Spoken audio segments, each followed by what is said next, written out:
नमस्कार. महाराष्ट्र शासनाच्या पर्यावरण व वातावरणीय बदल विभागाच्या माझी वसुंधरा 6च्या एम-आय-एस एस-ओ-पी व्हिडिओ सीरीजमध्ये मी तुमचे स्वागत करते. एम-आय-एस भरण्यापूर्वी माझी वसुंधरा अभियान 6ची टूलकिट काळजीपूर्वक वाचा.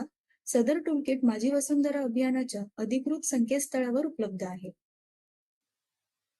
एम-आय-एस साठी वेळापत्रक वेगळा उल्लेख केलेला नसेल तर फक्त 1 एप्रिल 2025 ते 31 मार्च 2026 या कालावधीत केलेल्या कामांची माहिती भरावी. एम-आय-एस पोर्टल दिनांक 15 मार्च 2026 रोजी सकाळी 10 ते दिनांक 15 एप्रिल 2026 रोजी संध्याकाळी 6 पर्यंत कार्यरत असेल. स्थानिक स्वराज्य संस्था 15 मार्च 2026 ते 31 मार्च 2026 पर्यंत माहिती भरू शकतात, जतन करू शकतात किंवा भरलेली माहिती दुरुस्त करू शकतात. माहितीचे अंतिम सबमिशन 1 एप्रिल 2026 ते 15 एप्रिल 2026 या कालावधीत करता येईल. एम-आय सबमिट करण्याचा अंतिम दिनांक 15 एप्रिल 2026 6 वाजेपर्यंत आहे. यात कोणतीही मुदतवाढ दिली जाणार नाही याची नोंद घ्यावी. अर्ली बर्ड गुणांचे वितरण स्थानिक स्वराज्य संस्थांनी माहितीचे अंतिम सबमिशन 1 एप्रिल ते 5 एप्रिल 2026 पर्यंत केल्यास 200 गुण आहेत. 6 एप्रिल 2026 पर्यंत केल्यास 100 गुण, 7 एप्रिल 2026 पर्यंत केल्यास 50 गुण दिले जातील. 8 एप्रिल ते 15 एप्रिल 2026 दरम्यान माहितीचे अंतिम सबमिशन केल्यास कोणतेही अर्ली बर्डचे गुण दिले जाणार नाहीत. एम-आय-एस भरताना काय दक्षता घ्यावी हे आता आपण पाहणार आहोत. ठिकाणांसाठी वैध आणि कार्यरत गुगल मॅप लिंक अपलोड करा. इंडिकेटरमधील अवैध किंवा कार्यरत नसलेल्या लोकेशन लिंकला कोणतेही गुण दिले जाणार नाहीत. टूलकिट आणि एम-आय-एस मधील सूचनांमध्ये जिथे छायाचित्रांचे जिओटॅगिंग करणे नमूद केले असेल तिथे जिओटॅग केलेली छायाचित्रे अपलोड केली आहेत याची खात्री करा. एम-आय-एस मध्ये माहिती भरताना एम-आय-एस मध्ये आणि किंवा एस-ओ-पी मध्ये फाईल अपलोड करण्यासाठीच्या निर्देशकासाठीच्या सूचनांचे पालन करा. जर कोणतंही काम किंवा उपक्रम पार पाडला किंवा घेतला गेला नसेल तर तो कार्यक्रम पार पाडला गेला नाही अशा आशयाचा दस्तऐवज स्थानिक स्वराज्य संस्थेचे प्रशासकीय प्रमुख यांच्या अधिकृत सही आणि शिक्क्यानिशी अपलोड करा. असे करत असताना सदर काम किंवा उपक्रम घेण्यात आले नाही हे त्यात स्पष्ट नमूद असावे. कृपया अंतिम प्रिंटआउट घेण्यापूर्वी एम-आय-एस मध्ये भरलेली किंवा सेव्ह केलेली माहिती तपासून पहा व काही दुरुस्ती करणे आवश्यक असल्यास तशी दुरुस्ती एम-आय-एस पोर्टलवर करा व सेव्ह करा.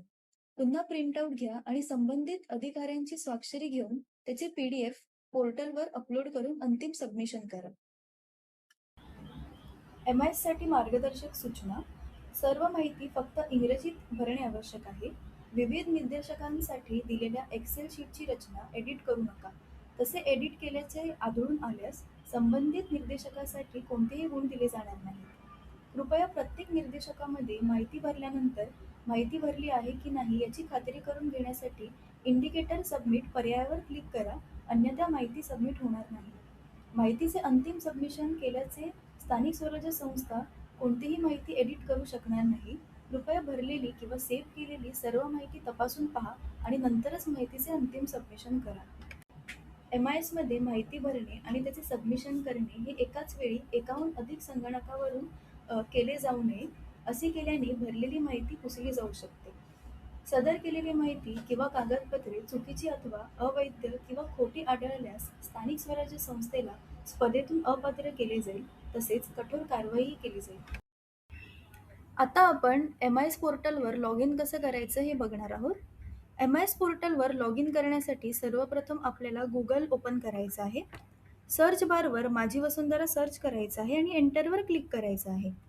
त्यानंतर आपल्याला माझी वसुंधराच्या अधिकृत लिंकवर क्लिक करायचं आहे. त्यानंतर माझी वसुंधराची वेबसाईट ओपन झालेले तुम्हाला इथे दिसेल. दुसरा टॅब म्हणजे अभियान या टॅबवर तुम्हाला क्लिक करायचं आहे आणि तिथेच तुम्हाला एक ड्रॉपडाऊन बॉक्स दिसेल जिथे तुम्हाला अभियान 6.0 2025 ते 2026 वर क्लिक करायचं आहे. यापुढे एम-आय-एसच्या टॅबवर क्लिक करायचं आहे आणि निळ्या अक्षरात आलेल्या माझी वसुंधरा एम-आय-एस साठी येथे क्लिक करायचं आहे. आता आपण साइन इन पेजवर आले आहोत. इथे तुम्हाला तुमच्या ग्रामपंचायतीचं युजरनेम एंटर करायचं आहे. त्याचबरोबर पासवर्ड सुद्धा एंटर करायचा आहे आणि दिलेल्या कॅप्चा हा अचूक प्रमाणे एंटर करायचा आहे. आता तुमचं साइन इन इथे कंप्लीट झालेलं आहे. आता तुम्हाला इथे तुमचं एम-आय-एस पोर्टल ओपन झालेलं दिसू शकतं. इथे तुम्हाला प्रत्येक थीमॅटिक एरियामध्ये माहिती भरण्यासाठी वेगळ्या-वेगळ्या टॅब दिले आहेत. त्या टॅब्सवर क्लिक करून त्या थीमॅटिक एरियाची माहिती तुम्ही इथे भरू शकता. धन्यवाद.